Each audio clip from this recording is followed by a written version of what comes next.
다만 국민의힘 당 차원에서는요, 아직 이렇다 할 입장을 내놓지 않고 약간 관망하는 듯한 그런 분위기입니다. 한동훈 대표를 비롯한 지도부가 의식적으로 이 문제와 관련해서는 뭔가 좀 거리두기를 하고 있는 거 아니냐, 이런 인상도 받게 됩니다. 네, 아직까지는 공식적인 당 입장 전해지지 않고 있고요. 한동훈 대표 역시 기자들과 만난 자리에서 관련 얘기들이 쏟아졌지만 침묵을 지켰습니다.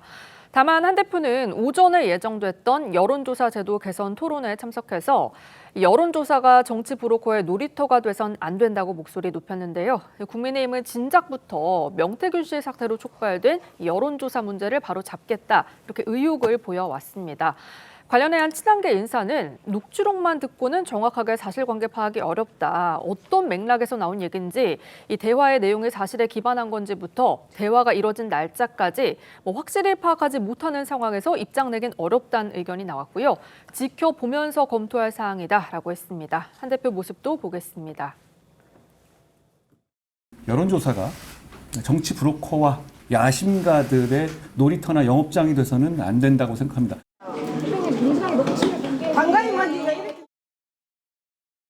결국 명태균 씨 사태 관련자들에 대한 검경의 수사를 통해서 1차적으로 진상을 밝히는 수밖에 없어 보입니다. 검찰은 어제도 이 제보자인 강혜경 씨를 소환 조사하는 등 수사에 속도를 내고 있습니다. 네, 이 검찰은 다음 주 명태균 씨와 또 이 공천 개입 의혹의 당사자죠, 김영선 전 의원을 소환할 방침이고요. 조금 전 채널A 보도에 따르면요, 이 검찰이 지난 9월에 이어서 이 명태균 씨 자택을 추가 압수수색하고 있는 것으로 전해졌습니다.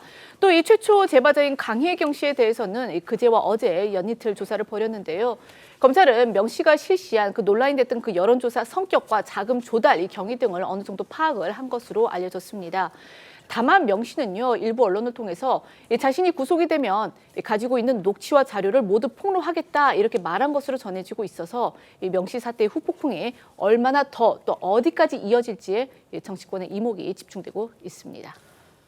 민주당에서 오늘 오전에 윤석열 대통령 그리고 명태균 씨 간에 직접 통화한 내용이다, 이렇게 주장을 하면서 녹취록을 공개했습니다. 명태균 씨는 이 녹취는 자신이 고용한 인물이 한 것으로 보인다, 이렇게 얘기를 했고요. 윤 대통령이 공천에 영향을 줬다, 이 부분은 또 발을 뺀 듯한 또 그런 분위기인데요. 자, 어떻게 보십니까? 사실 대통령이 이제 과거처럼 총재를 겸임하고 있지는 않고 우리가 흔히 1호 당원이라고 하잖아요. 그러니까 공천 문제에 관해서 누군가가 물어봤으면 아마 대통령도 자기의 입장을 얘기할 수 있을 거고요. 그럼 이제 문제는 이것이 실질적으로 김영선 전 의원이 공천을 받는 데에 어떤 영향을 미쳤느냐 하는 것이 대단히 중요하잖아요. 그러면 이제 어차피 대통령실에서는 지금 부인하고 있단 말이죠. 보고도 안 받았고 지시도 한 적이 없다, 이렇게 얘기를 하면 그 다음에 중요해지는 것이 이제 당의 입장이에요. 이준석 대표와 윤상현 공관위원장. 근데 이준석 대표는 자기는 모르는 일이라고 하고 있고, 이제 윤상현 공관위원장은 이제 그런 보고를 한 적이 없다고 얘기를 하면 결국 이거는 누군가가 그런 사실을 윤 대통령한테 보고하고 지시를 받아서 그 지시사항대로 김영선 전 의원이 공천을 받았다는 걸 입증해야 될 책임이 누구한테 있느냐. 결국은 이제 수사기관으로 넘어가면 수사기관한테 있지 않겠어요? 저는 이제 윤상현 공관위원장이 전면적으로 부인을 하는 상황에서 사실관계를 입증하는 것이 대단히 어려울 것으로 보이고, 그다음에 민주당에서 얘기하는 이게 이제 대통령 임기 중이나 마찬가지다, 이렇게 얘기를 하지만 5월 9일은 대통령 임기 중이 아닙니다. 그렇기 때문에 아마 이 문제를 가지고 민주당은 탄핵 사태로까지 연결시키려고 하겠지만 실질적으로 대단히 무리수인 것으로 보인다, 이렇게 말씀드리겠습니다. 네. 사실 이번 녹취 공개는 두 가지의 큰 의미는 있는 것 같습니다. 일단 최소한 첫 번째로는 대통령의 육성이 직접 공개된 것은 처음이거든요. 그동안 명태균 씨와 관련해서 여러 논란들이 있었지만 그동안은 명태균 씨가 윤석열 대통령 부부와 이야기를 했던 것을 전달하거나 전언에 의한 것들이었는데 직접적으로 대통령의 목소리가 나온 것이고, 그 목소리 중에는 공천에 개입한 것 아니겠느냐라는 이런 정황들이 담겼기 때문에 의미가 남다르다고 할 수밖에 없습니다. 게다가 사실 대통령실이 그동안 명태균 씨와 관련된 논란에 대해서 해명을 했을 때 뭐 2번 만난 게 전부이고 뭐 경선 이후에는 관계가 단절됐다 이렇게 그동안 해명을 해왔었는데 적어도 5월 9일에 저런 통화가 있었다라고 한다면 관계가 단절된 것 같아 보이진 않거든요.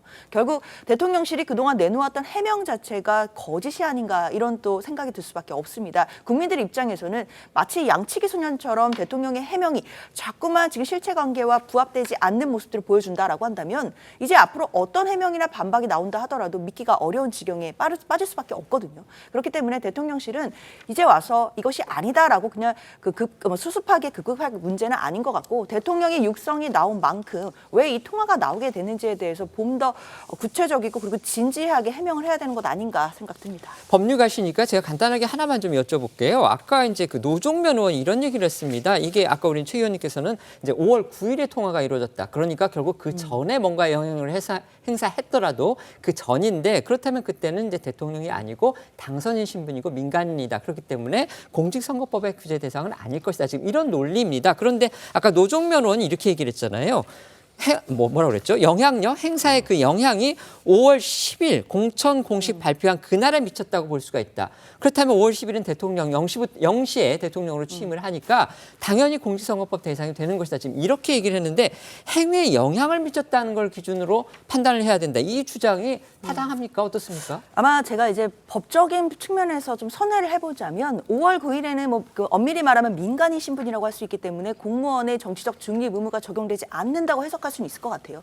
다만 5월 9일에 만약에 이 통화에서 공천에 개입한 행위가 있었다라고 한다면 이 행위가 그날 중단되는 것이 아니라 5월 10일 이후 그러니까 대통령이 취임해서 공무원 자격을 득한 후에도 계속해서 그 행위가 계속됐다라는 측면으로 봐야 될 것 같습니다. 그렇다면 우리가 형법상에서 봤을 때 즉시범과 계속범이라는 것이 있는데 그러니까 공천에 개입하는 행위가 5월 9일에 그대로 끝나고 즉시로 끝나는 것이 아니라 계속해서 이루어졌다면 그러니까 5월 10일 이후에도 공천에 개입하거나 영향력을 미치는 행위들이 계속해서 이루어졌다라고 한다면 대통령의 신분에서 정치적 중립을 위반한 것이 될 수 있기 때문에 그렇게 본다고 한다면 사실상 공직선거법 위반도 적용되지 않겠느냐 이런 해석도 가능해 보이긴 합니다. 네. 근데 또 이쪽에 이제 공직선거법 위반이 되려면 공직자라는 일종의 신분이 있어야 되는데 그 신분의 지금 법적인 해석에 대해서 지금 이렇게 말씀해 주신 장현주 변호사님 의견과 그다음에 우리 제가 보기에는 네네. 그게 가정법인 것 같아요. 네네. 왜냐하면 5월 10일에 네. 당이 알아서 전략 공천을 했다. 윤석열 대통령의 그 전날